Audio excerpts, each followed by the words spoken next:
Hey, this is Troy Taylor with the Championship Football Coaches Clinic Podcast, sponsored by Reps Virtual Reality, Next Pick, First Down Playbook, Rack Coach, Tip of the Spear, the Top Hopper, Sports Workbook, Sideline Design. I love you, Sideline Design. Ran by football coaches, former football players out of Texas. They're from America. They love football. They're not some other company that's in some place where it's illegal to play football. And Sidelines Sports Network, you're the best. Today, we have Brian Radakovich, Bad Rad, the offensive line coach from Methodist University. He went to Slippery Rock. I went to Slippery Rock one time. Man, it was cold. Coach was at the game. Coach, when we went to Slippery Rock, was that actually a press box or was I just on top of some stands? I mean, it's a press box. It is. So I was actually inside. Yeah. Oh, yeah. Okay, yeah. nice. It's just we didn't go inside in the CIAA. That's the first time all year we actually were inside. Other than we went to Gardner and Webb. And that was like the Taj Mahal, Coach. Yeah. Yeah. Some places got more than others, No doubt, man. So tell me a little bit about yourself, Coach, and how'd you end up going to Slippery Rock? So, I was pretty much sold on Slippery Rock the first time I went there. I went up for just it wasn't football or anything. It was just like a junior open house, something. Originally wanted to be a physical therapist. Somebody told me it was good there. So I was like, well, let's go check it out. And I walked on campus and pretty much walked off and was like, "It's where I'm going to school." Sweet.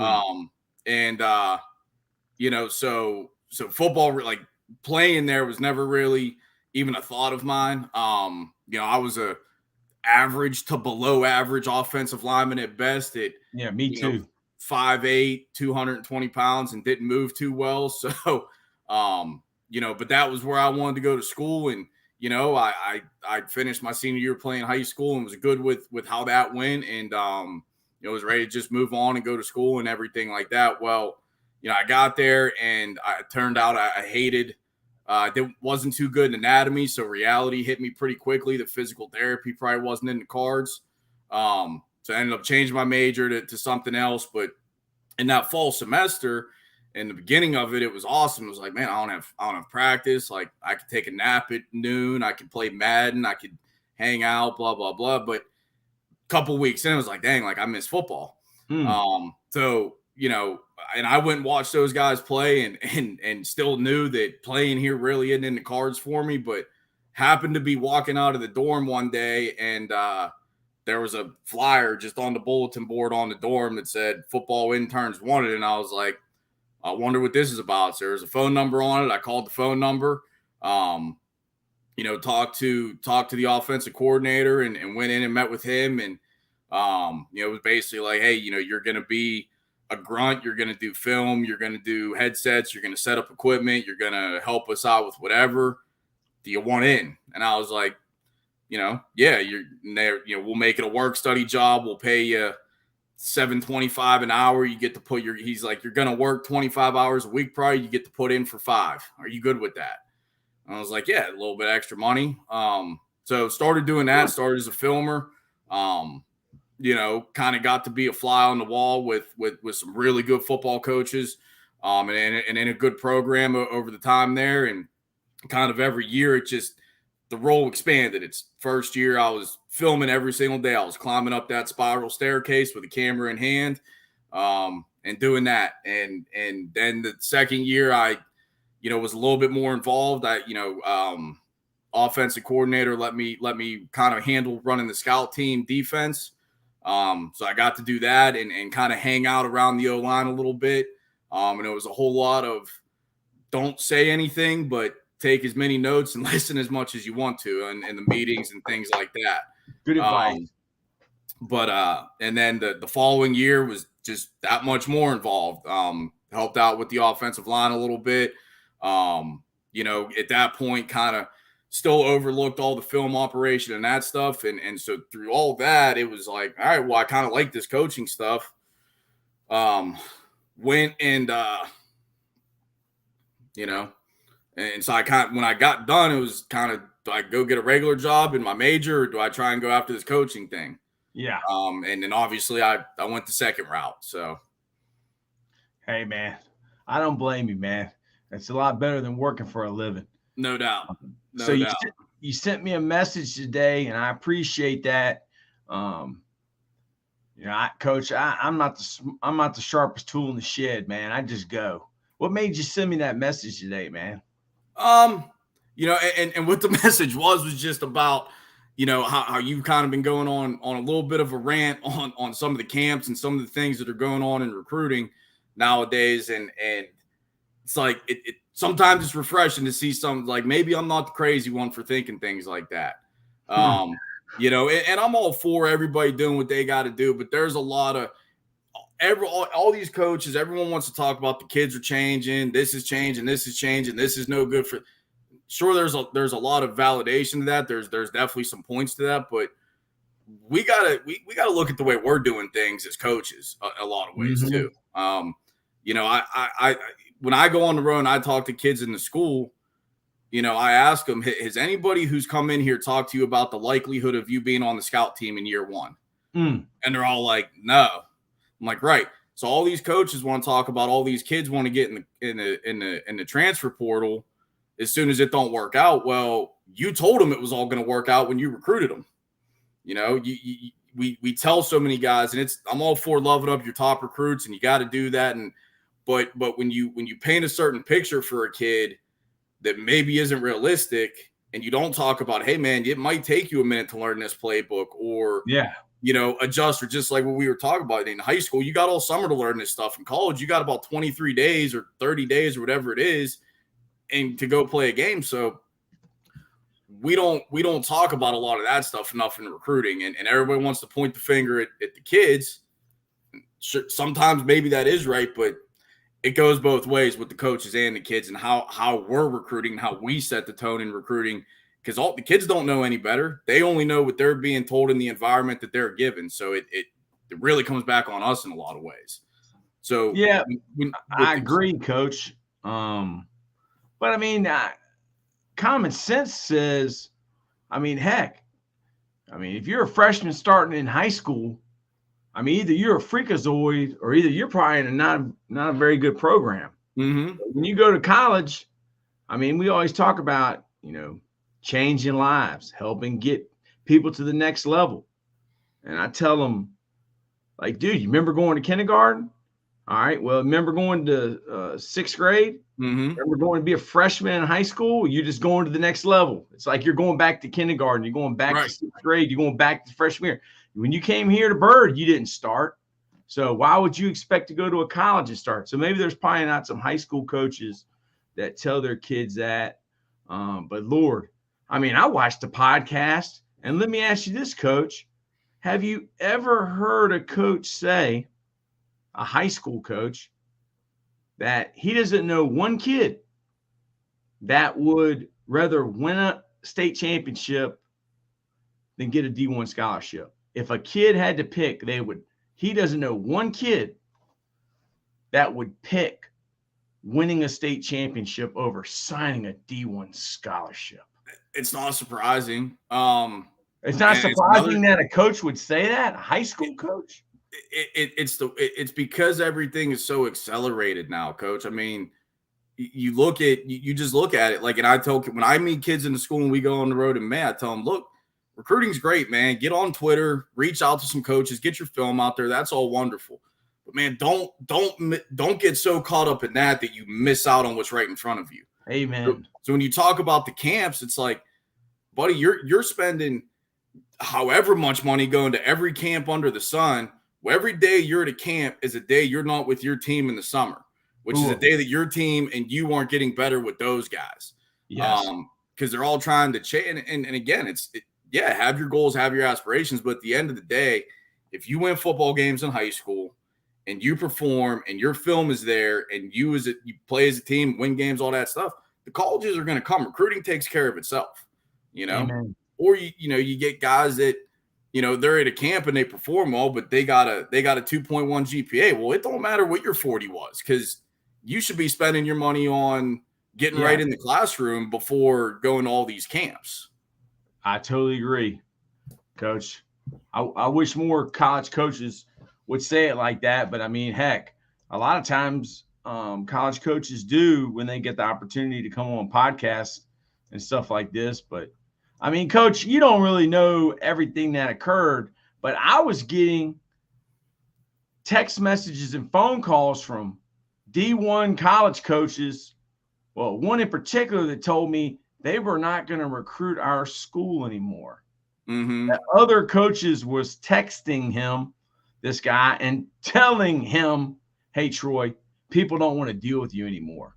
We're going to stop recruiting your kids. I said, dude, you don't recruit our kids.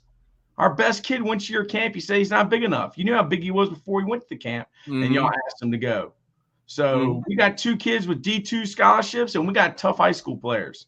All right, yeah, we don't have any prima donnas or 5 stars, but you can win a lot of football games and have a lot of fun with just tough high school kids, man. So, yeah, Coach, that upset me, man. That's what sent me off on Donald Trump, Kanye West land. Here's my thing with that stuff is, and again, it's all good, but there's a trickle down effect that people don't think about. So if a kid is realistically a Division II, Division III prospect because of his measurables, because of A, B, C, or D, right? There's still nothing wrong with him going to that camp because he could potentially get high level coaching there. Not to mention, a lot of times there's a lot of smaller schools there. But when there's a facade that's created, like, hey, come to our camp because we're interested in you. Now that completely throws off that kid's perception of himself. So when Methodist shoots him an email or follows him on Twitter or reaches out because he's a guy that we really like, well, maybe so-and-so big-time school only wanted his $60 for the camp. We actually really like you, but he thinks that he's that level of a recruit because the perception is so messed up.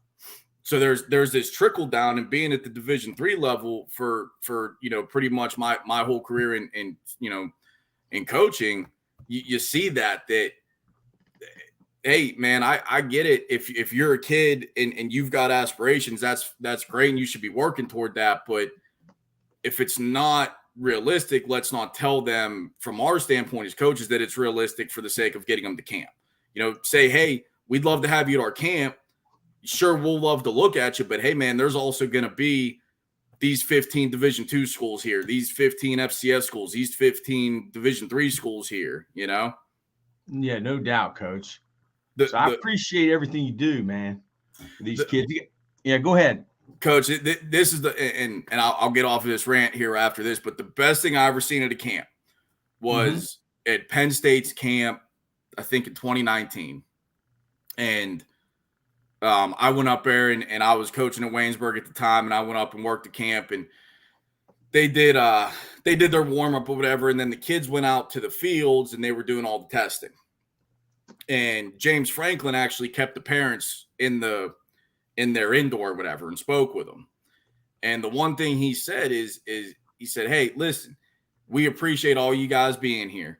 We love the number of guys that we have here. We're excited to work with all of them, but you as parents, because sometimes it's not just the kids, it's the parents. We all know that. Yeah. Said, you guys need to understand Penn State is not the only coaching staff here at this camp. He's like, we have coaches from 50, 75 other schools here from every level. So you and your son need to understand that they're being looked at by all those schools, and some of them might be a better fit than all of them. He said, here, and he was completely transparent. He said, look, here's the deal. If your kid looks like he belongs on a high school football field, we are probably not recruiting him at Penn State. We're recruiting the dudes that look like men playing with boys. So if your kid looks like a normal high school player, then some of these other schools are probably going to be a way more viable option for him that all provide great opportunities. And that's the only time I've ever seen something like that at a camp where somebody was so transparent about it, and really put things in perspective for families that, of no fault of their own, may not know better themselves. Yes, Coach. I appreciate you sharing that story, and I'm glad James Franklin did that, man. Joey Farrell is loyal to the Championship Football Coaches Clinic. His dad was a longtime high school coach. His dad was from Jersey, and he said, very true and glad y'all talked about recruiting. He said, very cool story. Keep it up, coaches. So Joey's out there watching. He's probably watching on YouTube, Coach. Cool. And Joey was an O-lineman. And we're going to talk about some O-line play. So y'all need to pay attention and listen to Coach. I wanted him to tailor this to the lower level guys, the rec ball, the youth, the AAU, the middle school, the high school coaches. All right, because I get so many questions from guys like, why did we get in the right hand stance? You know, do you still teach the chicken wing, Troy? Do you throw the bone? I mean, so Coach, a lot of people have a lot of questions that need to be answered. So I'm going to present your screen, Coach. I'm going to put it up here. I've added it to the stream now. All right, so it's up there. You just make that big, Coach. There you go. You got it now? You got it, brother. All right. Matter of fact, one thing that I'm not sure is here where it should be. Yeah, we got it. All right. So, I mean, and some of this stuff is stuff that, you know, everyone should know. But I think a lot of people know what to do. They don't necessarily know why. And I heard, I forget who it was, Coach, that you were on with recently, but he mentioned that the kids aren't really much different than they always have been. They just want to know why. And if you as a coach, if us as coaches don't really know why, if your answer to why is, well, that's the way I was taught when I was 8 years old, you know, that's not a why. That's just where you got it from, you know? Yeah. So that's my biggest thing that I try to get across to these guys is the why and the how, and here's how it helps us, and here's what gives it problems, and anything that we put in technique wise. I mean, you know, if I see something on Twitter, a drill or something, or a technique, I'm going to, before I go on the practice field and put it in without really understanding it, I'm going to try and do as much research as I can on it, you know? And so to start, you know, you got it. And even at our level, Coach, I mean, we get kids from 6A programs that may have a really high level coaching. We got kids from smaller programs that maybe their O-line coach is only there a couple days a week. You know how it is sometimes in high school. So you never know. Some guys may not get in the stance, some guys might not. But, you know, from a stance standpoint, everything starts with it. All right. And the easiest thing I tell guys is if you have to move, you're in a bad stance, right? False steps, dipping, whatever. It's all about moving efficiently. And with offensive line play, for me, it's not necessarily teaching them how to block. It's teaching them how to use their body and how it all works. Not that I'm a physiology major or anything like that. Like I said, I didn't do so good in anatomy, but figured this much out at least. So, you know, we teach the stance. You know, we typically have a staggered stance. The biggest thing with the stance for me is, you know, there's really the process of it, and it's find your base, right? You want to be wide enough to be stable, but not too wide where you can't move. You know, find your stagger. You drop your outside foot, and basically, and all this stuff is stolen, Coach. Hey, Coach, everybody, Coach McNally, who I FaceTimed today with Coach Mountjoy. Coach Mountjoy's 85, Coach McNally's 80. And these dudes are talking about who they stole it from. Now, a lot of the guys are younger. So, Coach, ain't Coach, nothing original. You're going to see some stuff in here that's definitely stolen from Coach McNally. How do you feel about Coach McNally coming onto Twitter? Did you know that I was the guy that got him on Twitter? So I found out afterwards. So with Coach McNally, when I first got to Methodist, it was really the first time I've coached O-line in college. Yeah. And I coached it 1 year in high school and kind of helped out at Slippery Rock, but I was just YouTubing, trying to find as much O-line stuff as I could. Yeah. And I found Jim McNally run game and pass game. It was like each one was 2 parts, like 5 hours of everything.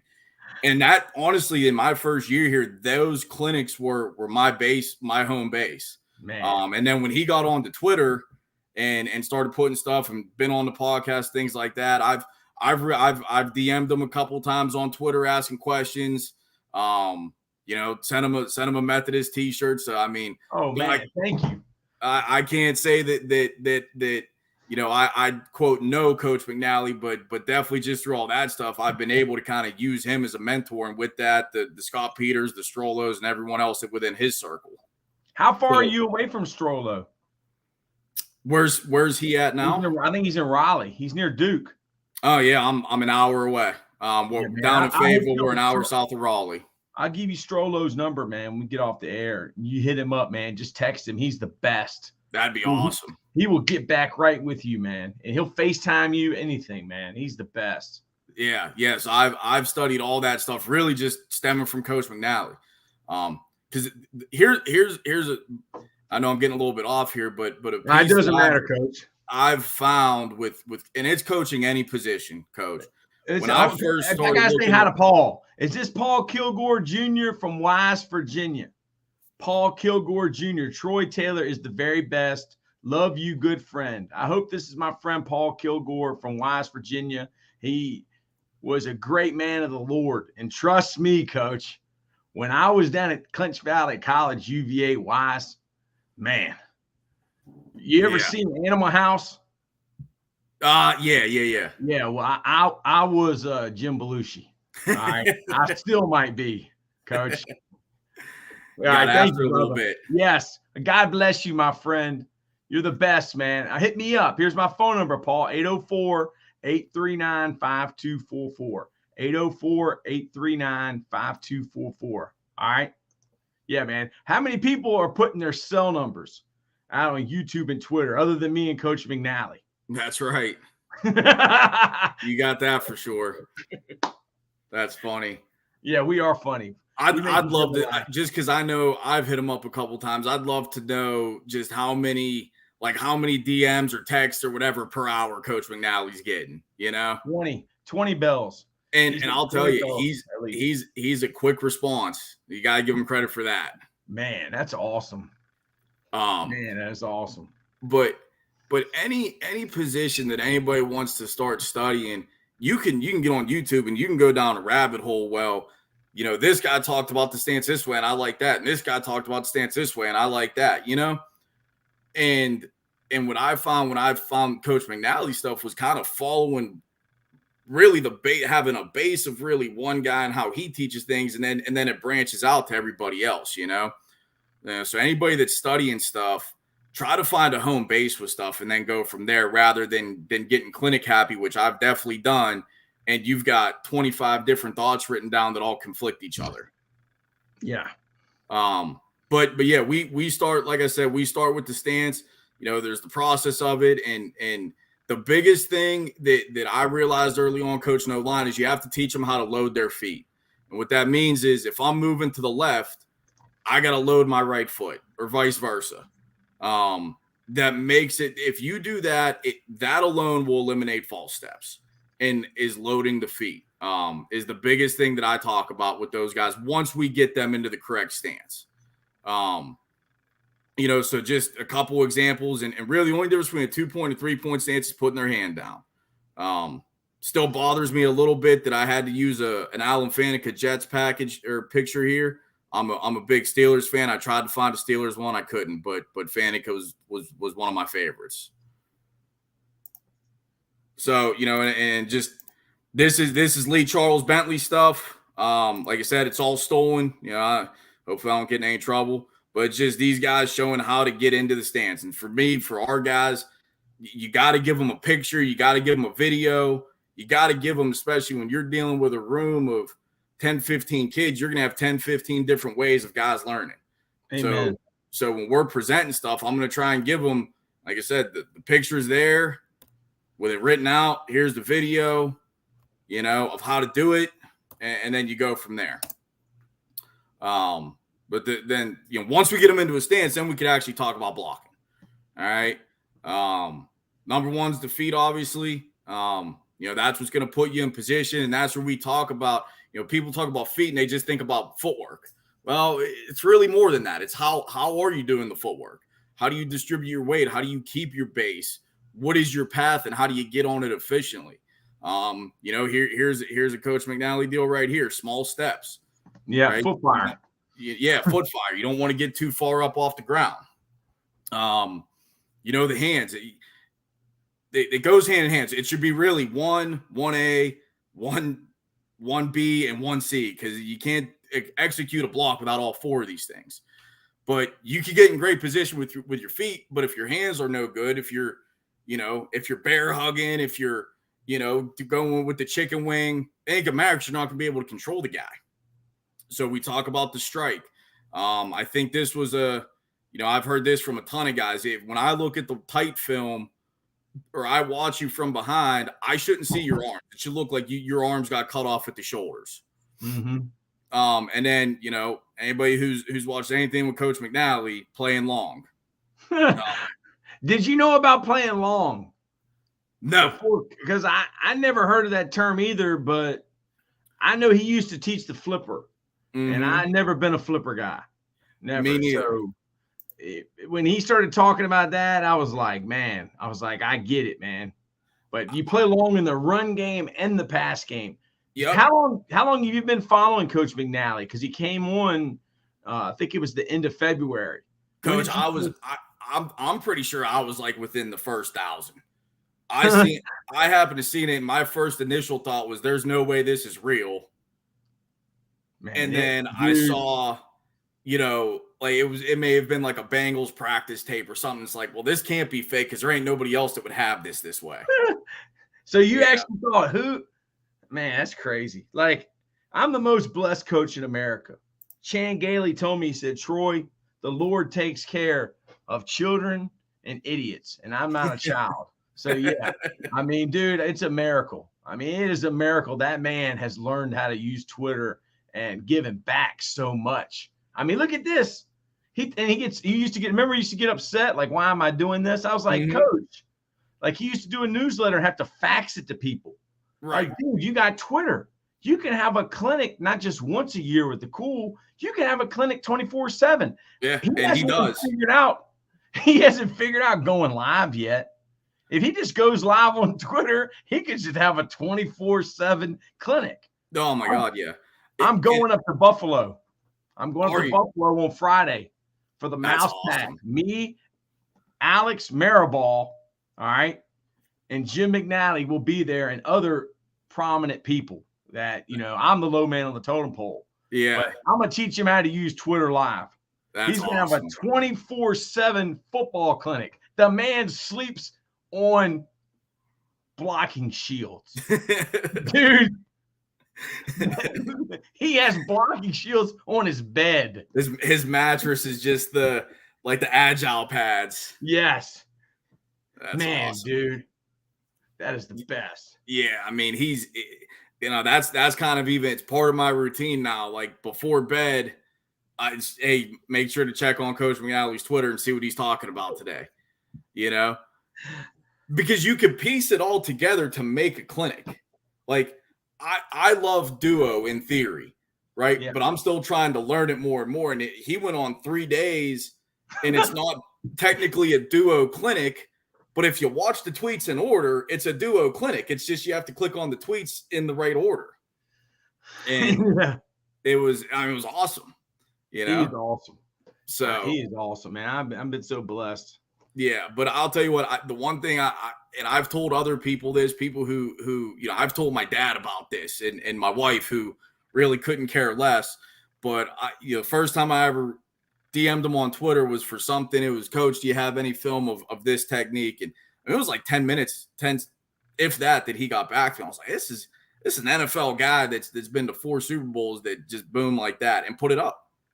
And you don't get that, because you got guys that too big time for that, don't have time, blah blah blah blah blah. Like, all right, this is a guy who's a legitimate guru that's hitting people back that are nobodies, respectively. Yeah, like me. Yeah, exactly. And me too. It's awesome, man. So, but yeah, I mean, the play long thing, we used to get into pulling them in tight and trying to control them that way, and what we found was guys were clubbing our shoulders and things like that. You have more control playing long and being proactive with your hands. And then that plays into the safety side of the thing. We all know all this stuff about the head injuries, and it's all legit. Yeah. Well, this is a way to keep out of that. So we're teaching these guys how to play safe, but Scott Peters talks about all the time. We didn't talk about just making it safer. We figured out how to make it safer and more effective.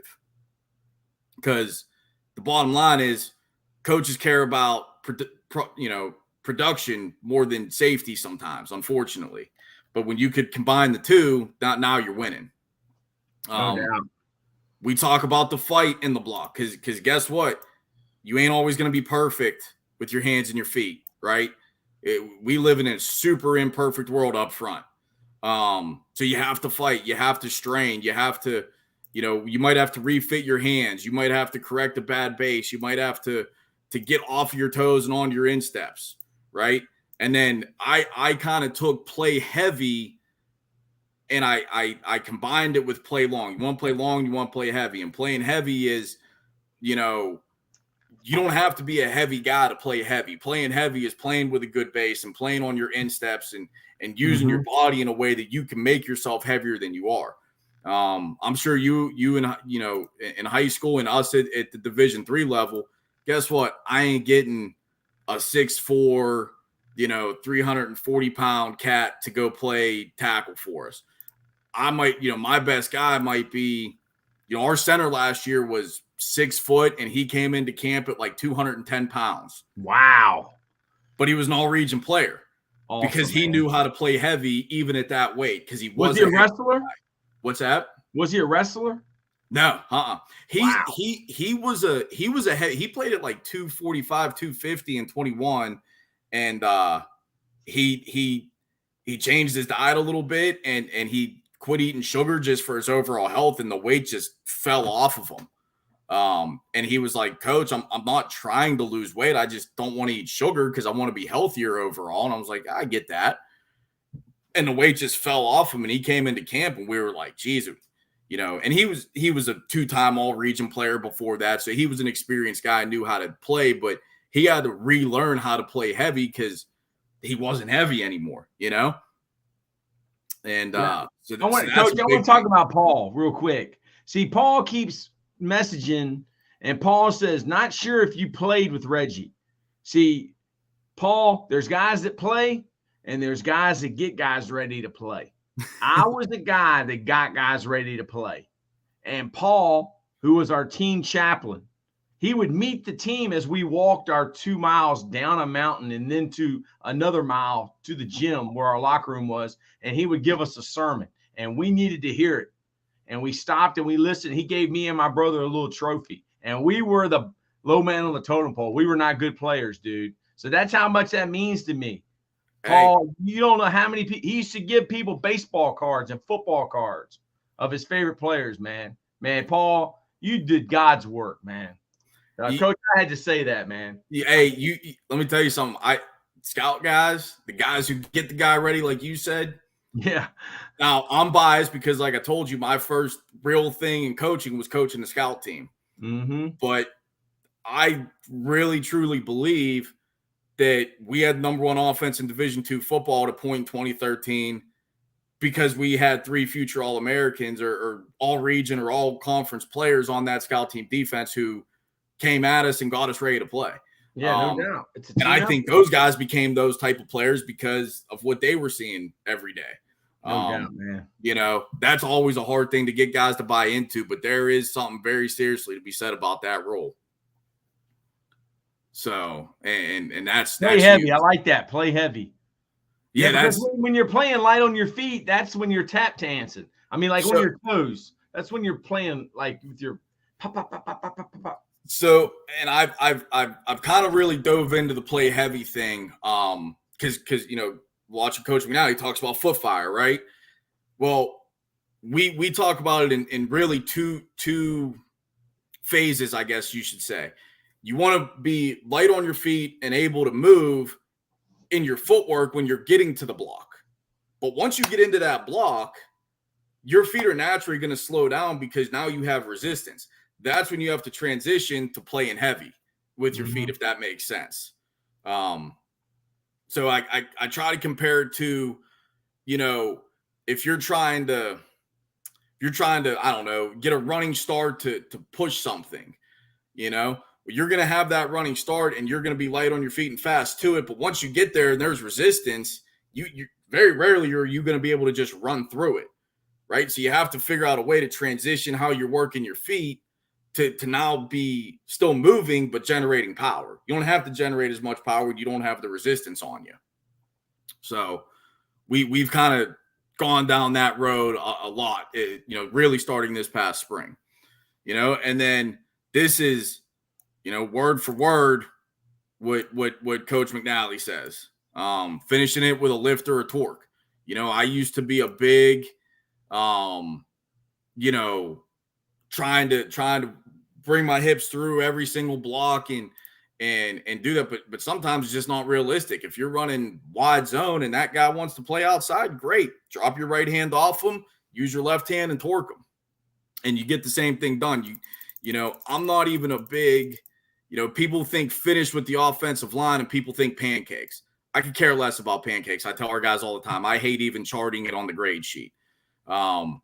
If you strain and you fight and you play heavy and you finish it with a torque, I could care less if that guy's on the ground or not, because either way, he's looking at our running back's back. So pancakes are great. Pancakes are phenomenal. They call us for holding every time we block somebody. Right. I'm surprised when they don't call holding. Right. And we've run into that too. You get a good old fashioned pancake, and they're calling holding. Yes, they are. Even when the hands are inside or whatnot. So if you drop that right hand off, that's one less hand that they think you could hold with, right? Mm-hmm. So that's been the torquing thing we really started working in the spring. So then we try to break everything down into the blocks. Again, I'm big on, one type of visual to another type of visual. But I just give our guys these different, what is a slide and drive, right? What is that technique? What are we trying to do with it? Right. It's almost kind of like coach's scoot type stuff, which I have here too. That's just getting the guys square, right? You're strongest when you can, root your feet and be on your insteps, right? And lunge into the guy. And that makes you extremely strong. That defender now can't play on an edge against you, You're getting him straight up. So that's the first block. So what we talk about is what is the intent of that? It's to get him squared up, to put you in a powerful position, so that you can, get into them. And it's better to react to movements. All right. What plays do we use it on? How do we apply it? Well, a base drive on inside zone. If you got, a 3 technique on you and I'm the right guard and it's inside zone to the right, and then how does sometime it adjust? Well, it could adjust. If I don't have help, I might have to take tighter footwork, right? And I'm a big believer in at Pee-wee or middle school or whatever, you might not be able to do everything here because you just don't have the time with the guys, right? For us, I'm a big believer in giving them a toolbox, right? So we could use any of these blocks on inside zone. It just all depends, right? But the first one is just getting the guy square and going straight through them. From there, these are kind of the 2 most basic base block ones. And then there is a time and place for an angle drive when you're just working him on the angle. Again, you may have an inside zone play that's hitting, inside of you and you have leverage, just keep them out there. All right. So there you're going to step more on an angle. Right. And even if that guy gets a little bit of penetration, as long as you're working him out this way, you're good. You're money, because the ball is going to happen here. And one thing I forgot to mention with any of these blocks, Coach, I'm a huge believer that our guys up front need to know where the ball was going. Yes. If I tell, and I used to be a big with inside zone, it should all look the same. Every guy across the board should look the same. Well, if it's inside zone to the right and this is the right guard, he can angle drive and keep that guy right there, right? Because he's got leverage to the ball. But this left guard with a 2-eye, he doesn't have leverage to the ball now. So why would those two block it the same way? is how I look at it. And that's, again, that's where the toolbox comes in. They got to know, yeah, it's inside zone to the right. We're all zone stepping to the right, but every one of us have a little bit of a different intent based on our relation to where the ball's going, you know? A post is the next, kind of footwork we use. And that could be used on, your play side guard on power with the gallop guy coming down. It could be a B block where we're running zone to the left, and we got this 3 technique and this backer where I'm going to post him and this guy's going to come and take it over, this block right here is a huge example of playing heavy. With that first step, that brace step, that's got to actually get turned out a little bit like this to get on your instep to create that kind of kickstand so that this guy can't squeeze you down. All right. That's a huge example of playing heavy. With the strike, it's a single under. With these two, they're double under because here you're playing really half a man. And then a stab is essentially if we're running more of a outside zone type deal, or I got a backer that's more plussed, I'm not going to be able to post and stay as heavy on him, right? I got to get to that backer, so I'm going to stab and try and win that shoulder, and this guy's going to be more running, you know what I mean? For more of a wide zone type play. So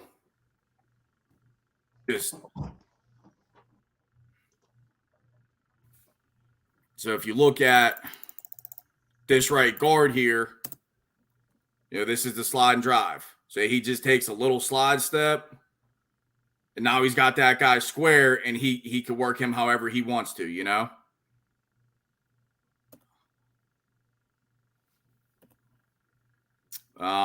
Same thing here, this left guard.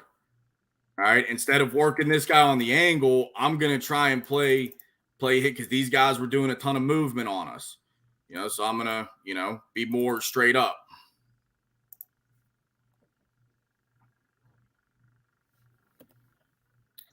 And then one for the center. Same idea. Get him square, and now I can work him however we need to.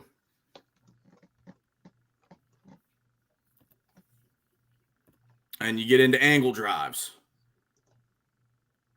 So this guy was playing wide. We're running a tight zone here. So you've got leverage to it. We could just take him out on that angle. So again, this is a great example of the guy knowing where the ball is trying to go and what his relationship is to it. Like, this guy's already lined up wide. Okay, keep him wide,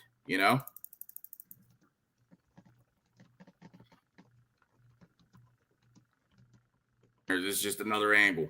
This one here, when we talk about our blocking principles, if we watch the left tackle here, this was an example of, this is a strain. This is what I'm talking about when I'm talking about straining.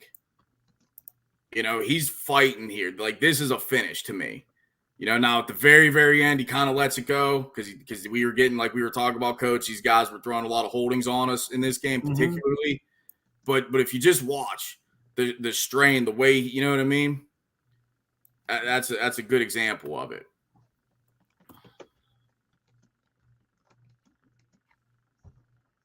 And again, like, anytime, and I know it's, everybody's got different access to different stuff, but, anytime that you're coaching these guys and teaching these guys, most of these kids now, they're not pen and paper guys, right? How many of your players, Coach, do you have coming to meetings with a notebook and a pen anymore? They want to take notes on their computer or whatever else. So giving them some visuals, to me, helps more so than, hey, take this note on what I'm telling you. Do you have players following Coach McNally? Oh yeah. Yeah. I mean, the guy's changing the game, man. Yeah, and the ones who aren't following them, I mean, we got a group chat with the O-line. I'm sending Coach McNally stuff all the dang time. Man, it's awesome. So if it's, sometimes it's, hey, remember when I was telling you about this that could happen, Mm-hmm. And again, I've found that it's so much easier to use film than to use, like you said, I have the diagrams. I think the diagrams are good. Chances are in a room of 15 guys or 20 guys, more than half of them are going to get more out of seeing the video, Yeah. Just from a teaching progression standpoint. So even if you don't have video yourself, find video that illustrates what you're trying to do. Yes. And I'm, like I said, Coach, I was an average to below average player at best, and I certainly haven't become a better player since I got done playing. So I'll go out and demonstrate as much as I can, when we're doing drills or whatever else. But I'd rather show those guys really the way I want it to look. Mm-hmm. And I'll use, Coach McNally clips, NFL clips. I'll use clips from, another team in our conference who I think their O-line is doing a good job. I'll show them that. And sometimes that's a nice little motivation for those guys. Like, oh, coach is sitting here telling us about how great so-and-so's O-line is, we'll kind of show him. But yeah. This is just the post. If you watch the right guard, gets that hand in there, and he doesn't do a phenomenal job here, but posts him up enough, lets the center get there. If you watch his feet, it's a good illustration of that brace step.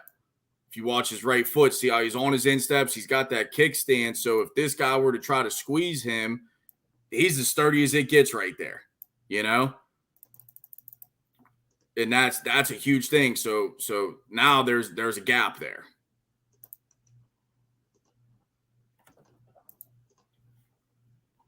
We got a running back coach that definitely makes our unit up front look pretty good sometimes, even if we don't quite get it done. That helps. Yeah, that helps. Here's another good post that this is like I was talking about. You got that B block. You're working the cutoff. Our goal in really any zone is we're trying to stretch that and cut that off. So he's heavy, gets it delivered back. Tackle ends up kind of making a mental and falling back. He should have just gone to take this over, but he's got a decent post right here. And this one here is actually way better. Where you got those two guys working together. So he's heavy, we're posted, right? We're able to deliver him back and get up. But this is one that I'm sure Coach would say, he's in too much of a rush to get off the line of scrimmage, right? He's piercing the line too early, is what we told 58 here. He's not letting the tackle get there. Whereas if you look at the patience of 78 here, it's not perfect, but he's more patient on the line of scrimmage, and we're able to get that guy taken care of way better. Mm-hmm. And this is just a stab. So does everybody in your conference run a 4-2 box? Yeah. I mean, y'all seen the same front every time, man. I think. Yeah, last year, Coach, it was wild actually. 2 years ago in 21, everyone was more 3-man fronts. So we made all kinds of plans. We were going to be more focused on some other things and kind of change the way we were going to do some things based on seeing a lot of 3-man fronts. And then we got into the season. It was like, well, dang, everybody's a 4-2 look. Yeah. And we kind of had to revert back. So yeah, and it changes every year, and this level is a lot of it's players, formations, plays, that the old adage, you got to deal with what you got. Mm-hmm. So if one year you got 4 D linemen that are really dang good, but the next year you only got 3, but your 4th linebacker is better, you're probably going to change your front, Yeah, no doubt. So, but yeah, last year it was a lot of 4-2 boxes, which was kind of made it a little bit easier for us, So here we get a stab. Now this tackle shouldn't be cutting. That's a mental error, but now it's a more outside zone hitting. So instead of being real heavy with that post, he's just stabbing him and is able to get up a little bit quicker. skip over the practice clips there. Then that's really most of that stuff was all inside zone type stuff. Then we kind of get into what a reach is, and the footwork associated with that. Where this is, I know you mentioned Coach Mirabel sometimes. I watched his wide zone clinic on YouTube from when he was at Oregon, and the one thing that stood out to me was if you're trying to reach, if you're trying to run wide zone, the first step doesn't matter. What matters is getting your second step through the crotch, right? So, first step is to set your path based on where that guy is. Second step, knee through crotch.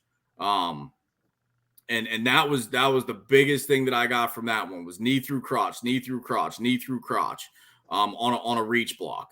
So if this guy is lined up out here, that first step has to be wider to get the knee through the crotch. If he's lined up tighter, that first step has to be tighter to get your knee through the crotch. It's backside knee through crotch, backside hand to the sternum. And Coach Mirabel said it over and over and over and over and over again in that clinic that I watched, and it stood out big time to me. But now we're with a reach block, we're trying to get that backside hand really to the sternum or even a little bit behind it. And our intent is really to reach or stretch that defender. So it goes back to what I was talking about. If you could get them reached and get around it, that's phenomenal. And the ball will go outside. If you can't, our job in the zone game for the O-line is to displace those defenders and give the back a definitive read. So if I can't get him reached right now, I'm escorting him right to the sideline. And it's really a 2-step, 3-step at max decision. So that's, the tight reach for us. A bucket overlap really goes hand in hand with a stab. So we talked about the stab, where it's us two working on this D lineman to that guy, and we're working up like that. Well, as I'm stabbing, I'm going to, this tackle is going to lose some ground on his first step, kind of try and get to an overlap type position and get into a spot to take it over. And again, that goes with how tight, or how heavy he's able to stay on it. And then, a scoot. This is probably we use the scoot in all kinds of different things. We use it versus a wider aligned guy in inside zone. We could use it in outside zone. We could use a scoot when we're, blocking power or a base block. It's a way to cover ground, and it's, it allows us to stay really square. It allows us to deal with movement. So we're gonna actually lose ground with the first 2 steps. Right. Third step, it's, then we get basically to a slide. So we're getting to a position where we can slide, which, like we talked about, was our first basic block. And you could use it a few different ways. I know Coach McNally talks about the power hook, right? Mm-hmm. Well, if we scoot on outside zone, it's kind of the same idea. You know what I mean? So we've kind of combined a couple of those things to really one footwork, but depending on how you're using it could vary your strike or what your intent on it is. You know what I mean? Mm-hmm. It's super versatile for us. So if I was, coaching little league or middle school, junior high from a fundamental standpoint, I'd 100% coach the slide and drive. I would 100% coach this bucket overlap. If you're gonna run wide stuff, the tight reach and the scoot. Those first 2 pages are the biggest things. If you're trying to teach zone really specifically, if you're teaching gap scheme stuff, there's some different stuff. But this is a good tight reach here. Actually, I'm gonna skip this one. I'll go to. If you watch the left tackle here. All right, right now I know he wants to play outside. Great. I'm going to take him outside. And Coach, you and I could run through that maybe. That looks good, man. And again, it goes back to when we talk about, what we're trying to do. We're trying to stretch the front side, cut off the back, and create a lane. You know, the old seal here in an alley type idea. This right here was probably our best run of the 2022 season. If you watch the left tackle, same idea. Okay, you want to play outside? Great, I'm going to take you outside. You know, here our center does get there. And, Coach, you can kind of see in this picture, you know, what wasn't the heaviest guy in the world, but that's playing heavy there, you know? And, again, you and I can run through it. Because, we get the stretch, we get the cutoff, and it's just a matter of letting a really talented guy in the backfield do what he does. Now, this would be this one talks about that's a bad clip. The dang field goal post is in the way, but this is a good one here. We're still running wide zone here. You know, like we talked about, he's on a tight reach, he's on a bucket overlap type deal. Well, you know, I used to be, hey, it's outside zone. We got to take an outside zone step. Well, why would I step all the way out to here and run past the guy that's right in front of me? You know what I mean? Yeah. So his first step adjusts because his only goal is to get that knee through the crotch. And it becomes really more of like a post. And there, you know, Coach talks about stuffing it, right? So I'm really bad at erasing my drawings on these things sometimes. He stuffs it back. Boom, we got it all sealed off. You know, we got an opportunity for a big play. That one happened to get called back, though, unfortunately, with a hold on the outside.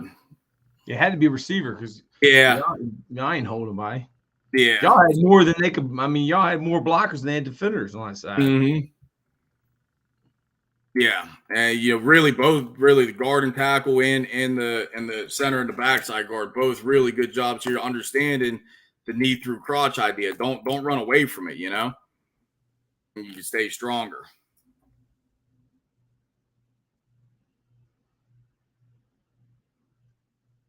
And this is a good scoot. One big way we use the scoot is with the center. If he's uncovered, I used to be a run out here on the angle and then go here, right? Mm-hmm. Check it and go and be quick up to the backer and watching, Coach talk about the staying on the line of scrimmage. This keeps us on the line of scrimmage better for any kind of movement. So there you go. He's instead of stepping here on an angle and getting up the field. So when this guy came into him, we're kind of behind it.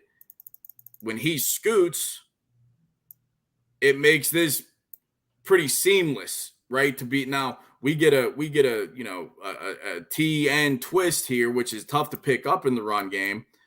But because he's square and because our guys are square, we're able to just work it all the way back, still take care of the line of scrimmage, and we're able to get what we want out of the play.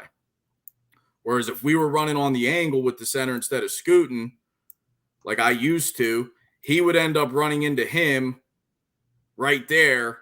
And now we're going to force our back to make a really tough cutback into there with another guy looping into it, Mm-hmm.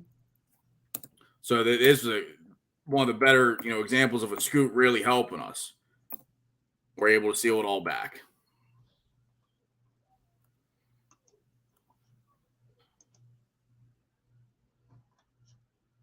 It's just really more center scoots, kind of more of the same stuff. So that's really all zone stuff, Some of it can be used in gap, but that's that type of stuff. Then we get into, more gap scheme type stuff. So if you're a power team, if you're a counter team, if you're, running some duo maybe, or anything of that nature where you're the old gap down backer type stuff. We are big believers in this stuff. Now, you would still use the post, same exact way in gap scheme, and some of the other things. But when we get into talking about the gallop, that's for, we're running power to the right. And, we got this double team here with the center and the guard, with the guard and the tackle on a 3 technique maybe, or maybe the center and the guard on a head up nose. So he would still be a post guy, this right guard, right? Same way we really do it in the zone game. And he's going to gallop. And what the gallop is a similar footwork to a scoot, but we are gaining ground. And the biggest thing with this is the strike. You have to play low on it, and you have to play long on it with the backside, with the front side arm. So if this is power to the right, and this is the right tackle, his right arm or right hand has to strike that defender, and he has to be able to play long to be able to do that. Because if you hit the hip, you're going to move him. I don't care how big he is. Everybody always says it. You hit the hip, you're going to move a guy. It's just one of those points. So that's a big thing that we stress with that. I talked about the zone game and when I talked to the O-line about the intents and what our jobs are in these different run schemes, in the zone game, we're trying to define a read for the back, right? There's really no true point of attack because it could hit A to B to, backside A, whatever. In gap scheme, yeah, it could still bounce and things like that. But my personal opinion is in the zone scheme, our job is to cover guys up, to create movement vertically or horizontally, to define the read and let the back make us right? In the gap game, it's our job up front to get movement at the point of attack, and it's the back's job to hit it. You know what I mean? Gap scheme's more downhill. It's more, more of a defined point of attack. So this gallop really helps us define that point of attack pretty quickly for the back, because it all happens a little bit faster in the gap game. And then a split is really the exact same thing as a gallop.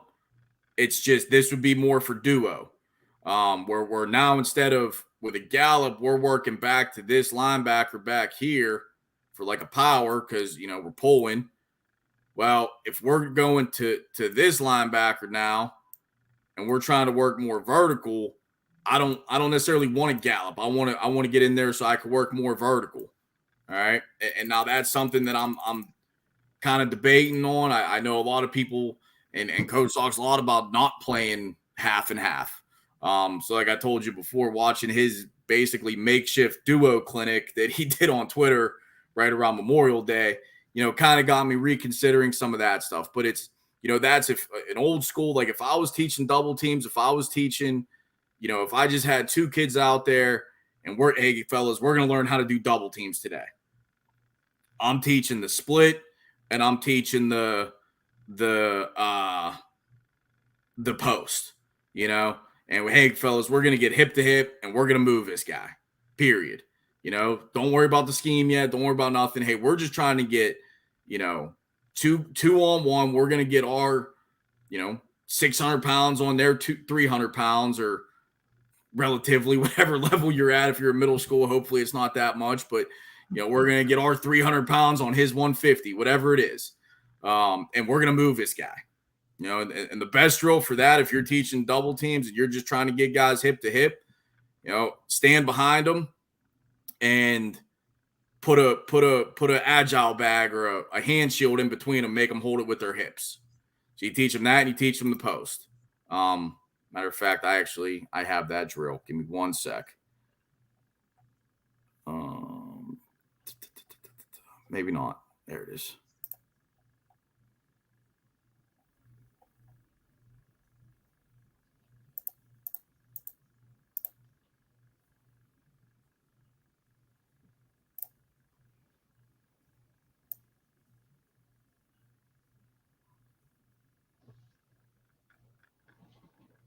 Maybe I don't have it. I got it somewhere, but I don't want to take too much time trying to look for it, Coach. No, that's all right. But if you know what I mean, most people have seen the drill. You stand behind, you just put a hand shield in between them, and you're making them hold it there with their hips.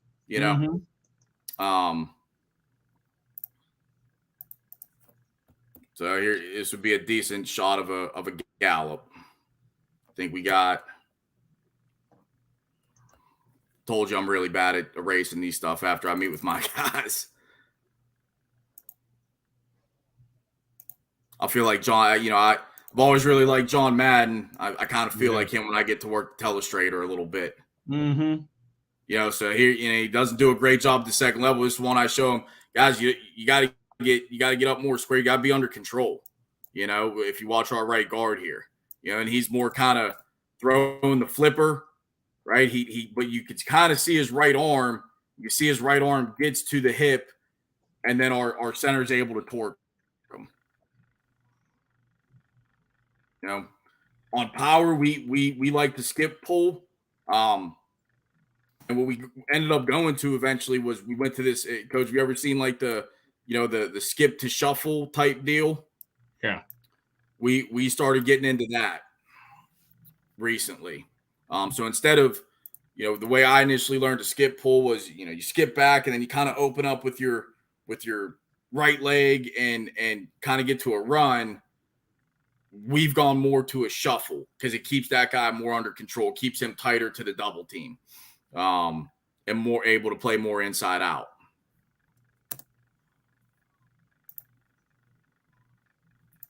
So there's a diagram there for the skip pull too on that last page, or maybe it's on the next one, but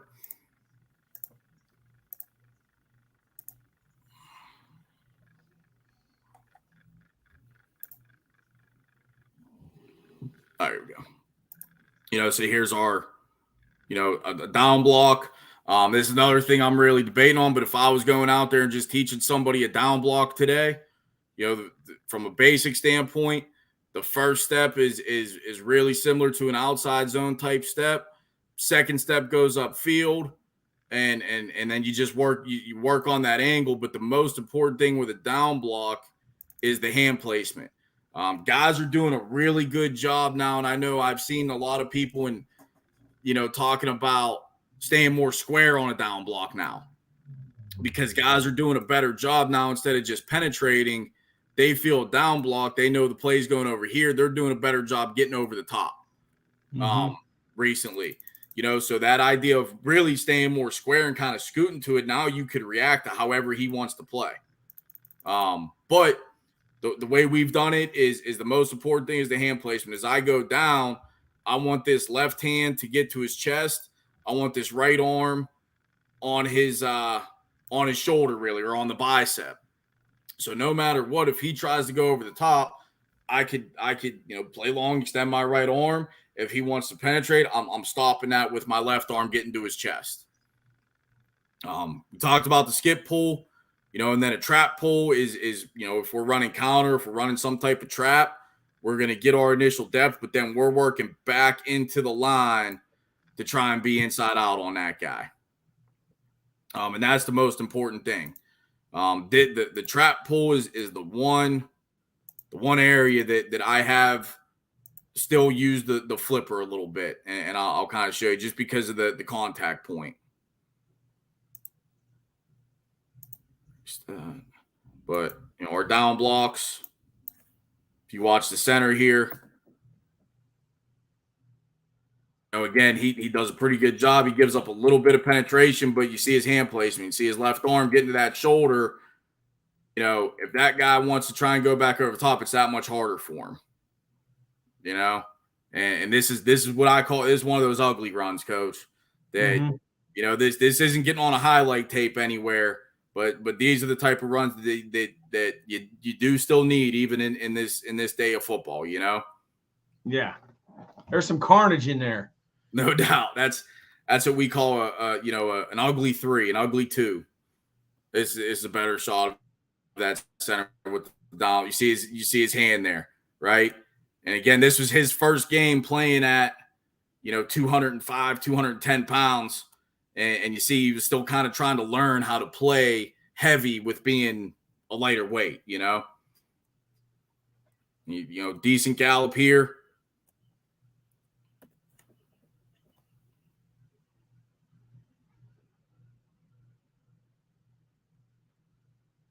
And then I'll show you the trap pull.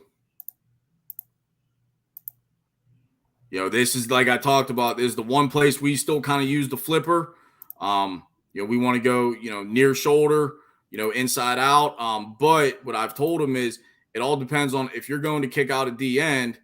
It all depends on how that guy plays, right? If he stays square like this, and you're really your surface, like we talked to our guys about the surface when you're blocking in space. If your surface is that shoulder, it's a lot harder to go into him, with the flipper, right? So this is a scenario where I'd really rather him use his hands.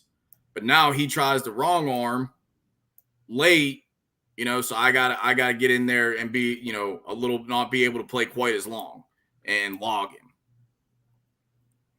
But the issue that here on this one that he makes is he doesn't work back into the line of scrimmage. You see him have to kind of bubble there a little bit. You want him working downhill, like I said, like a trap.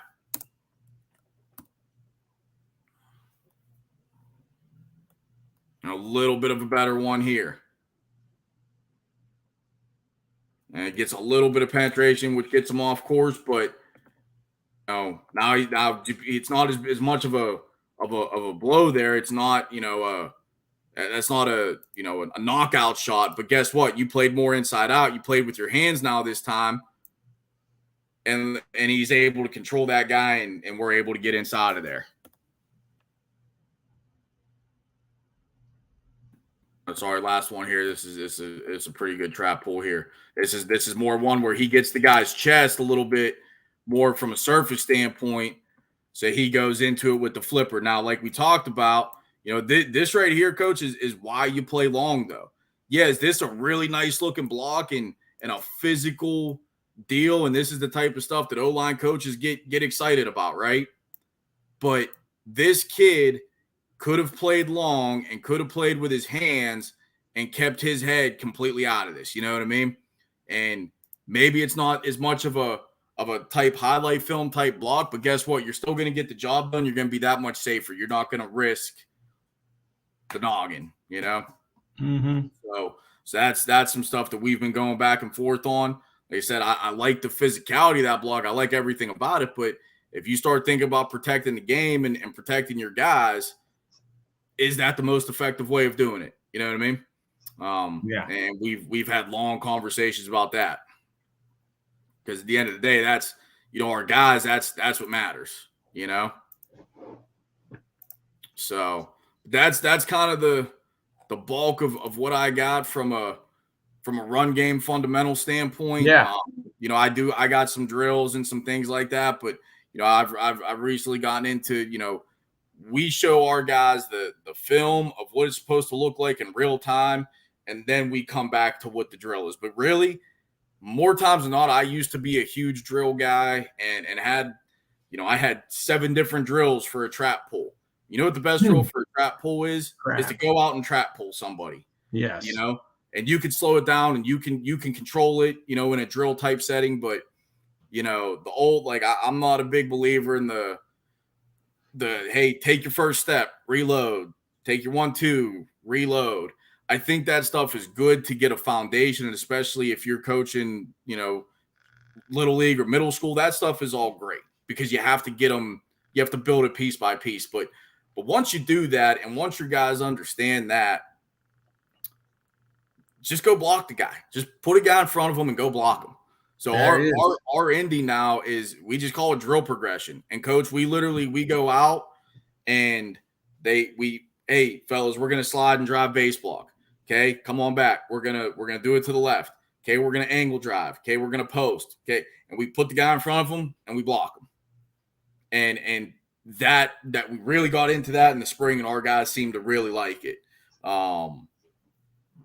You still have to break it down and teach them the fundamentals and all that stuff. But once we get beyond the first week of camp, we're not doing any more take your first step. Because if now we're going to work it. And if you need more work at your first step, let me know. Come up to my office. We could do the first step drill in my office at noon, in the middle of the day, not necessarily in our practice time. So, or you could do it in your room. I love to try and find things. And I think it's great for kids want to get better, especially younger ones. So I wish somebody, and maybe I'm different because I eventually obviously now do this for a career, but I wish somebody would have given me, hey, man, you don't need any special equipment to do these couple drills in your backyard or in your bedroom or in the kitchen or in the living room. So I try to give my guys as much of that stuff as I can. Just, hey, you want to get better at your first step? Just go do it. Go do it. Like Coach McNally blocking a chair in his bathroom. Yeah, seriously. I mean, I show my guys that stuff. I have certain guys that are a little bit further behind that still need to get the first step down. Like, dude, put a chair in front of you and work your landmark, because shoot, practices are getting shorter and shorter now, and the time we get with our guys is less and less, and everything like that. So you got to find ways to steal that. So, hey, if you got a folding chair, you could go do a whole O-line indie in your bathroom, and one of the best ever is proving that. Yeah, I'm gonna teach him how to do Twitter Live. He's having 24/7 coaching clinic. He's gonna have all access. People are gonna be able to hit him up at 3 a.m. when he's sleeping. He's got his block and shield. No doubt. Thank you, Coach. You're the best. I love you, man. You're a rising star in the profession, man. I'm impressed with you. Well, we'll see. We'll see. We'll see how our guys play, and we'll just try and do what we do. Yeah, keep doing what you're doing. I'm gonna press end here, Coach, and we'll stay on here for a second. Cool.